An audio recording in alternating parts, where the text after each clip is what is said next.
بلکہ میرا یہ کہنا بے جا نہ ہوگا کہ خیابان میں خصوصاً عزاداری کے حوالے سے یہ وہ محترم شخصیت ہے کہ جس نے خیابان میں عزاداری کا آغاز کیا. یہ واحد گھر تھا کہ جہاں پر تمام مجالس رضا کا سلسلہ شروع ہوا اور اس کے بعد باقاعدگی سے اب تک جاری ہے.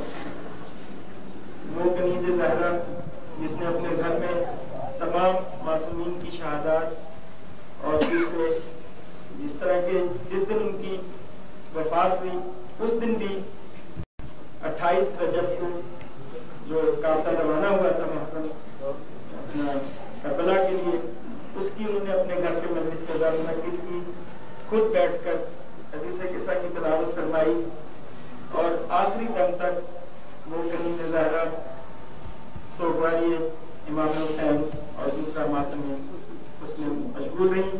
میں دعا کرتا ہوں کہ پروردگار انہیں ان کے درجات کو بلند فرمائے، جوائے رحمت میں جگہ عطا فرمائے، اور جس طرح کہ انہوں نے اس دنیا میں نیک اور ایک مضبوط زندگی گزاری، اللہ تعالیٰ نے اس کو اس دنیا میں بھی کسی بھی نیک شخص کے لیے ان کا سب سے اہم چیز اس کا جیون ساتھی ہوتا ہے. میں سمجھتا ہوں کہ اللہ تعالیٰ نے ان کو ایک نیک اور پرخلوص ساتھی بھی دیا، اور خالد حیدر کی شخصیت بھی کسی تعارف کی محتاج نہیں، وہ خود بھی بہت نیک تھے، اسی طرح ان کی اہلیہ بھی.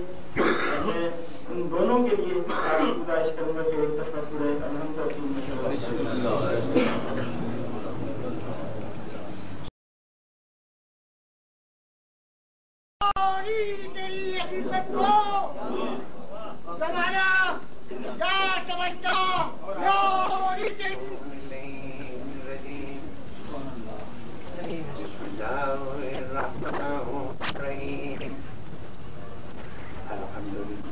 رب العالمين والصلاة والسلام على أشرف الأنبياء والمرسلين وعلى آله وصحبه الطيبين الطاهرين الطاهرين.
ہو جائے.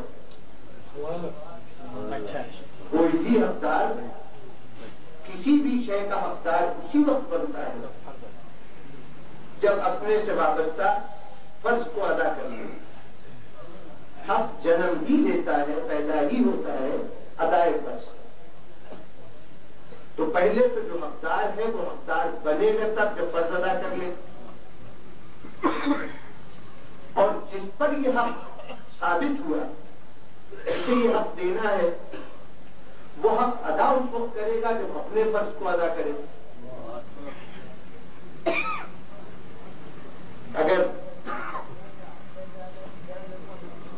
بحیثیت معاشرے کے فرد کے، مملکت کے ایک شہری کے میرا حق ہے کہ میں امن و امان سے زندگی گزاروں، راحتوں کی فضا میں سانس لوں، تمام آزادیاں مجھے حاصل ہوں، تو یہ تمام باتیں اسی وقت میں وہ اپنا حق کہہ سکتا ہوں جب میں خود امن و امان کو توڑنے والا نہ ہوں، میں خود دوسروں کے حقوق کو غصب کرنے والا نہ ہوں، میں خود دوسروں کی آزادیوں پر ترغلے لگانے والا نہیں ہوں. اگر یہ سب کچھ میں نے کیا ہے تو میرا کوئی حق نہیں بنتا.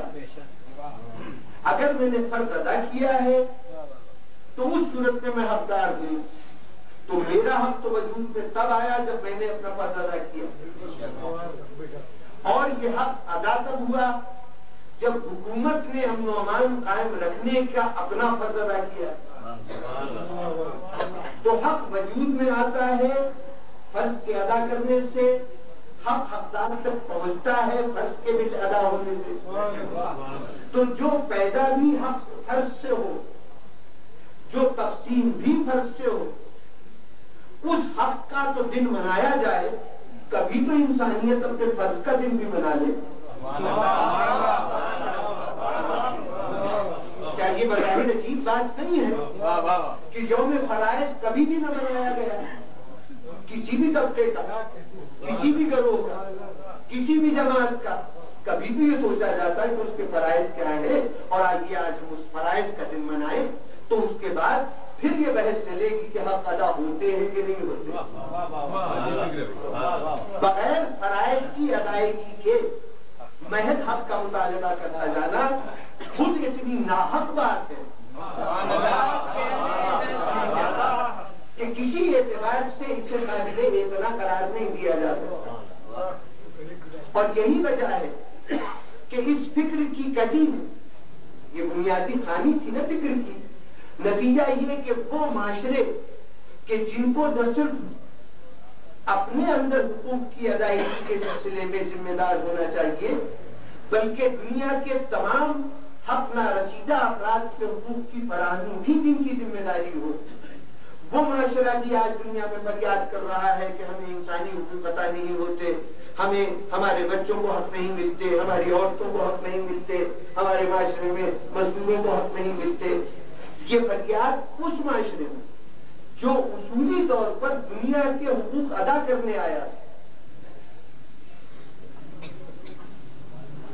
جب یہ نعرہ میں کسی اور معاشرت کے حوالے سے سنتا ہوں، گفتگو حقوق و فرائض کے حوالے سے کوئی تفصیلی نہیں، میں اصل موضوع کی طرف آؤں کہ جب میں یہ نعرہ سنتا ہوں کہ خواتین کو ان کے حقوق ملنے چاہیے، اور یہ نعرہ جب اپنی سرزمین پر اپنے معاشرے میں سنتا ہوں اور اس انداز سے سنتا ہوں کہ عورت کو ہمارے مردوں کے اس معاشرے نے ایک جنس پر سمجھ لیا ہے، ایک شے سمجھ لیا ہے، اس کے نزدیک یہ زیرو وجود نہیں. یہ کہا جاتا ہے کہ ہمارا معاشرہ تو مردوں کی حاکمیت کا معاشرہ ہے اور یہاں پر عورت کو کسی قسم کا حق حاصل نہیں. یہ صدا جب کسی مسلم معاشرے سے اٹھتی، چاہے وہ کسی کی تکلیف میں ہو، چاہے کسی بین الاقوامی صدا پہ لبیک کہتے ہوئے ہو، تو اس وقت فوراً یہ خیال پیدا ہوتا ہے کہ کم از کم مسلمانوں میں یہ سوال پیدا ہی نہیں ہونا چاہیے تھا کہ ہمارے معاشرے میں عورتوں کو حقوق نہیں ملتے. اگر آپ کے معاشرے میں یہ کیفیات موجود ہے کہ عورتوں کو ان کے حقوق نہیں مل رہے، تو اس کی وجہ یہ نہیں کہ کل تک آپ ان حقوق سے واقف نہیں تھے، آج عہد جدید نے آپ کو آگاہ کر دیا. کل تک آپ نئی تحریکوں سے متاثر نہیں تھے. آج دنیا کی بیداری نے اور دنیا کے شعور کی افزائش نے آپ کو بھی باشعور بنا دیا اور یہ احساس ہوا کہ عورتوں کے بھی کچھ حق ہے. بلکہ اگر مسلم معاشرے میں عورتوں کو حقوق حاصل نہیں ہے، مسلم معاشرہ مردوں کی حاکمیت کا معاشرہ بن گیا ہے، تو اس کی کوئی اور وجہ نہیں سوائے اس کے کہ وہ مسلم معاشرہ سرے سے مسلم معاشرہ ہی نہیں ہے. یا زیادہ واضح انداز میں گفتگو کروں کہ یہ سوال کہ عورتوں کو ان کے حقوق ادا ہوئے کہ نہیں، یہ صرف اس جگہ جنم لے سکتے ہیں، اس معاشرے میں جنم لے سکتے ہیں جس معاشرے نے اپنے وجود کی بنیادیں کسی غیر اسلامی معاشرے سے حاصل کی ہو. اگر اسلام کے فرض شناس معاشرے جہاں کا ہر فرد اپنے فرض سے واقف اس معاشرے سے اسلام کے اس معاشرے کا تعلق ہوتا تو کبھی بھی اس معاشرے میں یہ سوال پیدا نہیں ہوتا کہ فلاں کا حق ادا ہوا اور فلاں کا حق ادا نہیں ہوا. جناب والا، جو معاشرہ مثالیہ کی حیثیت رکھتا ہے، آئیڈیل کی حیثیت رکھتا ہے اسلام میں، وہ وہی معاشرہ ہو سکتا ہے جس معاشرے کو خدا اور رسول کی سند حاصل ہے. اور خدا اور رسول کی سند رکھنے والا جو معاشرہ بھی معرض وجود میں آیا، اس پہ آئیے دیکھیے کہ کبھی یہ سوال اٹھا ہو کہ کسی حقدار کو اس کا حق نہ ملا ہو. اور خاص طور پر خواتین اور مردوں کے حوالے سے دیکھتے جائیے کہ ہمارے سامنے معاشرت کا ایک نمونہ موجود ہے جس کے تمام افراد کے طرز زندگی کو سند حاصل ہے رسول کی. زبان رسالت نے سند عطا فرمائی ہے کہ یہ ہے وہ مثالی معاشرہ. حتیٰ کہ صرف ان کا عمل نہیں، ان کی سوچ، ان کی پسند ناپسند، ان کی خوشی ناخوشی، ان سب کو ہم سند عطا کرتے ہیں جس سے اس معاشرے کی خواتین خوش ہوں. سمجھ لو کہ ہم بھی اس سے خوش ہیں، جس سے یہ ناراض ہو ہم بھی ناراض. اس سے بڑھ کر سند نہیں ہو سکتی کسی فرد کے لیے. اور جس معاشرے میں یہ شخصیتیں موجود ہو، اتنی فرض شناس، تو وہاں پر دیکھیے کہ وہاں کبھی عورت کے حقوق کے غصب ہونے کا سوال تو دور رہا، کبھی عورت کے حقوق کیا ہیں یہ بھی سوال اٹھا. اگر کوئی حق نہ ملا ہوتا تو سوال اٹھتا. جس معاشرے کی کیفیت یہ ہو کہ ایک فرد واحد کی بات نہیں کر رہا، ایک تسلسل ہے. معاشرہ ایک فرد سے نہیں بنتا، کئی افراد سے مل کے بنتا ہے. لیکن جو اسلام کا مثالی معاشرہ اس میں پہلی ذات خدیجہ الکبریٰ کی،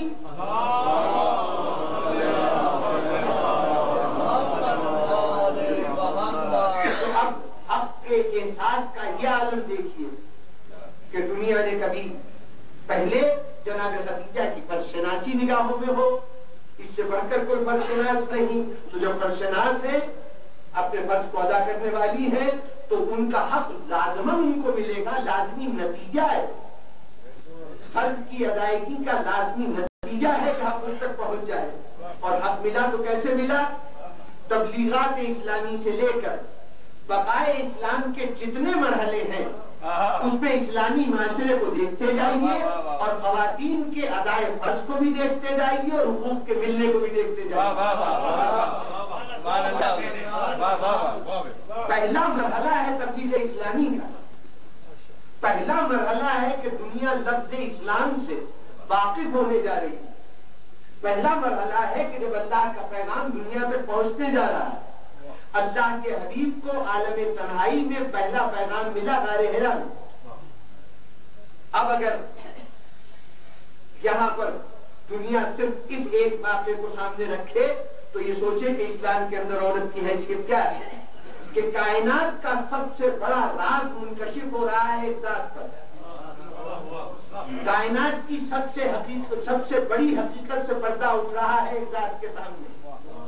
اور اس راز کے لیے رازدار بنانے کے لیے اس پورے کائنات میں اس فرد وحید کو اگر کوئی ذات ملی ہے تو وہ ایک خاتون ہے.